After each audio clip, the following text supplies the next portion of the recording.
Bismillah, alhamdulillah, wa salatu wa salam ala rasulillah. Today I'm going to answer a question that I've been asked by many brothers, which is how do we know the mu'tamad position of a madhab? So you know how every madhab has what we call the mu'tamad, yani the official position of the madhab, keeping in mind that obviously there are many opinions. Yani in one madhab there tends to be a lot of opinions on issues, there tends to be khilaf and stuff. So what makes it that one opinion is the mu'tamad opinion, yani the official position of the madhab? So obviously, you know me, I'm very close to the Hanbali madhab, so I can discuss the Hanbali madhab very quickly.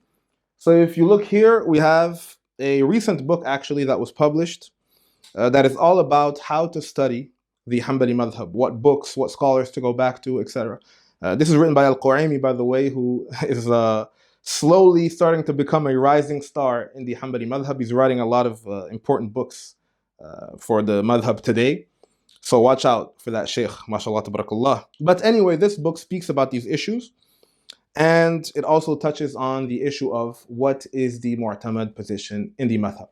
So to make a long story short, the mu'tamad position in the Hanbali madhab goes back to two books, Al-Muntaha wal-Iqna', which is why there's a famous poetry verse which the mashayikh put forward that goes, Al-Muntaha in wafaqa al-Iqna'a فذلك المذهب لا نزاع. يعني if Al-Muntaha, the book, right, and you can look into that book a little bit more inshallah ta'ala, as well as Al-Iqna', which are very important books in the Hanbali madhab. If they both agree on a position, that is the mu'tamad position. Obviously, what happens if they don't agree?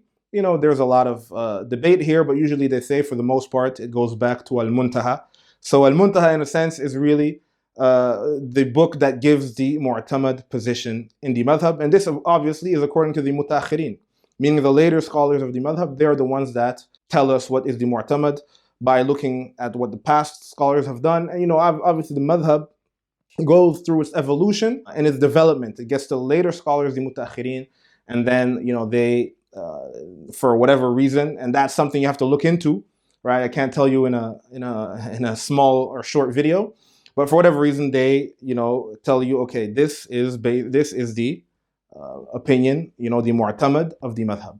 And obviously, many times, the mu'tamad of the madhab, for the most part, is the madhab of the imam. If you go back to the imam and many of his opinions, it's almost as if you're reading Al-Iqna' or Al-Muntaha.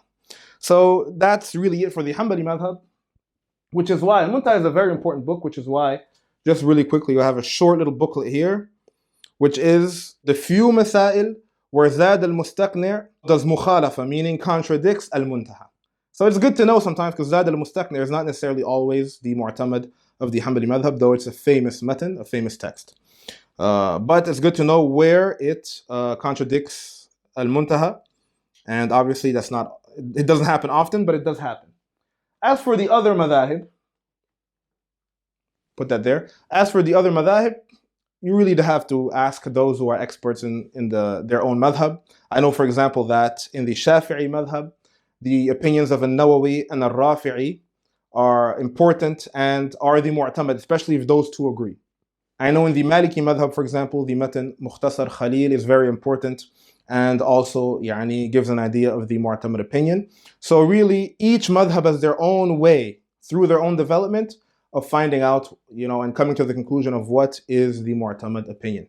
So, barakallahu feekum jami'an. I hope you have benefited, and inshallah ta'ala, we'll see you soon. Assalamu alaikum wa rahmatullahi wa barakatuh.